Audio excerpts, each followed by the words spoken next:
Dad replaced me with his new family, turned my room into a closet, so now I only call my stepdad Dad. When I was younger I had a very good relationship with my dad.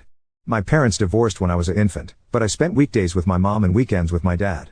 My dad and I were like best friends, and we had a simple routine every weekend where we'd get 5 Redbox movies to finish during the weekend, we'd go fishing, we'd play soccer, and we'd bike to this little secret playground near the zoo. Something else I was used to was my dad always having new girlfriends that never lasted more than 2 weeks. The only one who lasted longer, a woman I really liked who lasted 2 years, left my dad when I was 10. But my relationship with my dad was the same as ever until I was 12 and my dad met his now wife. This woman has 2 kids, one older and one younger than me. They moved into my dad's apartment after only 2 weeks. My room was already small, but my tiny mattress and 3 small plastic drawers were shoved into the corner of the room to make space for the daughter's bunk bed and dresser. Before I knew it, they started putting my bed in a closet until I came to visit and often would forget to take it out at all. When my dad moved into a bigger house, the older sister got her own room while I had to share one with the younger sister every weekend. The 3 small drawers I had were soon just 1 drawer because the little sister wanted the other 2 for her toys. Slowly, I started visiting my dad less and less. Then everything went especially wrong when my dad got his girlfriend pregnant after 1 year. They got married and I didn't know that for a whole month because he didn't even tell me. I also didn't know my baby half-sister was born until weeks after she came home from the hospital. To make his new family happy, he started spoiling them and stopped paying child support for me and my mom. His wife is a jobless gold digger who only cooks and cleans in ops. Her older daughter is having her college paid for by my dad, and the younger daughter is the definition of a 10-year-old Sephora kid. As for my half-sister, she is still a toddler but is clearly spoiled and hates the word no. The routine I used to have with my dad is now dead. As for my stepdad, he's been with my mom since I was 5. Apparently, though I don't remember it, I once called him dad and because of that my dad told me I shouldn't love the man like a dad because he's not really my father. Apparently, that's why I started acting like I hated my stepdad. I never knew why I felt that way about him since he'd never been anything but good to me, and in the last few years I've felt much closer to him. He feels like the dad that my birth father should try to be. Over time, my dad has started to treat me differently. He rants to me about his political beliefs and conspiracy theories about aliens and stuff. He also brags about his new business and his new family, and if I ever try to share anything with him he gets annoyed and shuts me up before continuing with his stories. It's like now he sees me as a buddy rather than his freaking daughter. Also, it was during these last few years that I learned the reason he and my mom divorced was not because they weren't right for each other but rather because my father cheated on my mom while visiting his family in Canada. I am now 15. And I have become a completely different person than the one my birth dad remembers. I no longer love the beach or soccer and I now love music and reading and writing. I have written and published 2 books since 2022, and am writing the 3rd in my series. My stepdad supports my dreams and loves me so much that he brags about me to friends and family and calls me his daughter. My stepdad has an actual daughter who I love like a real sister, though she lives up north with her boyfriend and I don't see her often. Still, though, I love them more than I love my birth dad and half-sister who I'm actually related to. My dad blames me for never calling, though because of how he's treated me lately I don't feel like I owe it to him. I also go months at a time without visiting him now because I no longer feel comfortable at that house. Especially since the bed I sleep on over there is literally considered as their guest bed. In my birth dad's house, I am a guest. Because of all of this, I resent my dad. I haven't told anyone about this so no one is calling me a jerk, but I'm wondering if I am because my dad is in love with his new family and I'm wondering if it's a bad thing I'm not happy for him. Update 1. So, since I made the initial post, I've only visited my dad's house once and, safe to say, I truly am nothing more than an uncomfortable guest in that house. I should start off by saying that every time I spend a few months without going to his house, my dad tries to play all innocent and calls me on Fridays to ask when he should pick me up. I never answer because he always calls me when I'm in a class or busy with studying, so he'll call my mom. But because he never asks me in advance, I tend to have plans on weekends with my cousins, friends, or just to work on writing since I am still working on my 3rd book and it takes a lot of focus that I can't get in his house. Actually, I'm now just gonna call him Eric. He's honestly not been as much of a dad figure to me as my stepdad has. Anyway, it was my mom who had decided I would go over to his house. Despite the fact that Eric hasn't paid child support in over 2 years now and I hate going to his house, my mom says I should just visit from time to keep him from getting the court involved. She confuses me, sometimes saying that he's a deadbeat man, but also sometimes saying that he's my loving dad who deserves my respect. However, under the circumstances, I'm fairly certain that nothing would be any different since I never visit him and he doesn't pay child support anyway. In fact, once on Christmas, he bought a bunch of new gifts for his family and wrapped them up and everything, but weeks before Christmas when I was visiting, he drove to Walmart so his wife could do groceries and he handed me $200 and said, "Merry Christmas. Buy yourself something and the rest can be child support or whatever." I bought 2 books, but the rest of the money that was supposedly child support was nothing near to the amount he owed.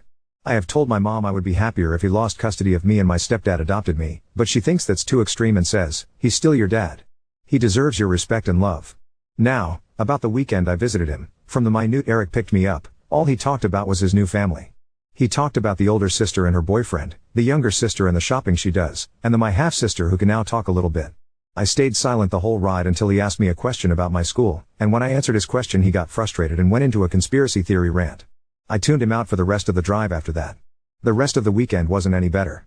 The older sister did what she always does when I visit and locked herself in her room, only coming out when I left the house or when I was in the bathroom so she wouldn't have to talk to me. And the younger sister had a friend of hers over and her friend had her stuff tossed on my bed and was sitting on it because it's the bed she sleeps in when she has sleepovers. Eric's wife did a poor job of hiding how bothered she was by me visiting. More than once, she has been completely shocked I was visiting because Eric didn't tell her so she couldn't disagree. And also, most of the weekend consisted of Eric taking me and my half-sister to a playground so she could run around with her friends, and I sat on a bench to read but I didn't have much time to myself since Eric kept leaving and told me to keep an eye on my half-sister, who is a wild and fussy kid. I am not a babysitter, and while I am good with kids, that does not mean I enjoy putting my own time aside to look after them when they're not my responsibility. I had to spend 2 days in either pure chaos or discomfort, and I had a talk with my mom about me not wanting to go over there anymore. She said that's fine and she won't force me to go anymore, but since she said that before, I don't believe her. I don't have anyone to really talk to about this, and this whole situation is stressing me out because I don't remember my dad ever being as happy as he is now, and I still sometimes feel like I should be happy for him. I don't know what to do, and any advice on anything I could do would be helpful. Everyone who's commented on my last post so far has said I'm not the jerk and that Eric isn't acting the way a dad should, but he still reaches out from time to time and says I'm his baby girl who he loves. Honestly, I almost cry whenever he says that because it reminds me of how we used to be. Am I overthinking all of this or overreacting? What should I do? Am I the jerk here because I'm not happy for my dad? You should tell your mom the more she forces you to go to your dad's the more it's going to ruin your relationship with her as she's not listening to what you want and how you feel. You should also tell her you no longer trust what she says as she has told you before that she will no longer force you into going but she does it anyway. If you can't talk to your mom, have a one-on-one chat with your stepdad and see if he can help when it comes to your mom. Update 2. Hello, everyone. It's only been a couple of days since my last post. Since then, I have taken the advice most of you have given me and I talked to my mom about how I don't want to keep being forced by her to visit Eric, my sperm donor, as most of you referred to him as. Long story short, I'm not 100% sure she won't continue to send me over to Eric's house, but she'd wind up sending him long texts, chewing him out for not treating me right and telling him to step up and pay his child support. He didn't answer her though, so I followed some other advice and wrote him a long text myself that detailed how I felt about his treatment of me the last few years. The thing is, as soon as I sent that text, he called me to yell at me and called me spoiled and overdramatic. He said it's my fault we don't have a relationship since I never visit or talk to him anymore, and because I mentioned the unpaid child support, he said that I was only reaching out to him for money. I nearly cried during that phone call and wound up just hanging up on him. He sent some angry texts to my mother as well. But later that day, he left a voicemail on my phone saying, "Money is kind of tight for me right now. I'm completely broke. You know I love you, right?" The thing is that I know that's a lie because I'm always seeing my younger stepsister make TikTok videos showing off the Sephora and other expensive crap he buys her all the time. I think I'm done trying. And some of you suggested asking my stepdad for help. I wish I could, but when I asked my mom again if he could adopt me, she said something that absolutely crushed me. Apparently, my stepdad himself said he doesn't feel like he should adopt me. My stepdad is a very kind and sympathetic man, but he's also extremely unconfrontational and thinks it would be like a slap in the face to Eric if he adopted me. Also, because I noticed some confusion about this in the comments on my last update, the reason my parents divorced was because he cheated, but it wasn't with his current wife. My parents split up when I was still basically an infant, and Eric lived in Canada where he jumped from girlfriend to girlfriend there before he moved down here and continued to jump from girlfriend to girlfriend. When I was 12, he met and knocked up his wife, Alejandra, and married her without telling me till a month after Air courthouse wedding. Also, some of you asked how old I am. I am 15. It feels ridiculous that I have this stress on me at my age, and I can't really talk to anyone about it. I can't talk to my stepdad because he's always working and I'm only ever with him when my mom is there too, and I don't like talking to her because she always tells me that I'm too young to really feel how I feel. The last time I tried to discuss my mental health with my mom, I asked her if I could start going to therapy and she said that therapists are dumb and that I can just talk to her or pray to God if anything is wrong. I'm not super religious, and talking to her about anything serious makes me deeply uncomfortable. It's not that I don't love her, since she is my mom after all, but she's pretty intense and intimidating. My dad has not reached out to me again since his voicemail. Frankly, I don't want to even think about him for a long while now. If he suddenly realizes how badly he screwed up with me and apologizes, then maybe I'll try to rebuild our relationship. As for my stepdad, He may not want to adopt me, but he still calls me his daughter, never just his stepdaughter, and I truly feel loved by him. I love his parents like they're my own grandparents, and his whole family is so warm and loving. I might make another update if anything else happens, but for now I'm just going to focus on school and my books. Maybe now that I understand that Eric really doesn't care that much about me anymore, I can finally focus on finishing my third book. I dedicated my first book to him, and I honestly don't regret it. I dedicated that book to the dad he used to be. It's not like he'll ever read that book since he doesn't think it's smart that I want to be a writer, but I don't care. I'm done. Update 3. There were a lot of people asking similar questions, and it was all a bit overwhelming, so I didn't respond to any of them directly, but I will answer those questions here before I get on to the actual reason for this update. So, a lot of you were saying that I should talk to a school counselor or something. The thing is that I do virtual homeschool, and my mom works from home a lot, so I'm honestly just a bit too scared to try that. Plus, even if I did talk to my counselor without my mom being around to hear, I really don't trust any adults to keep these kinds of things to themselves. I know that sounds a bit dumb and paranoid, but it's really just how my brain thinks. A lot of you also said that I should bring up the therapy thing with my mom again, but I know for a fact that won't work. My mom really doesn't believe in therapy and believes that praying to God or having her preach about the Bible to me will solve everything. As for my stepdad, I love the guy like a real father, and I see him as my true dad even if he doesn't want to adopt me, but he really is no help with the therapy issue either because he always just agrees with whatever my mom says to avoid arguments. But I'm doing fine right now though, and I honestly think things are going to start getting better. And I think this because I'm pretty sure my mom is finally gonna file for sole custody and court-ordered child support. One thing I guess I should have made clear is that my parents sorted out their custody and child support agreement amongst themselves when they divorced. The agreement is that I spend weekends with my dad, and he pays my mom $100 per week. I'm pretty sure my dad only stuck to that agreement to keep himself looking good until he could finish his U.S. legalization process, since he used to be an immigrant from Canada. Once he was legalized, he stopped paying child support and began spoiling his new fam. Anyway, I went to my dad's house last weekend. This time, my mom didn't force me, and I actually decided I wanted to go because I wanted to give my dad one last chance. He picked me up from my mom's house, and we didn't get down the street before we were fighting. I was excitedly telling him about a business idea I had where I can make book boxes and sell books with DIY necklaces and hand-painted bookmarks that match book covers, and he was telling me my idea was stupid and unprofitable and a waste of money and time.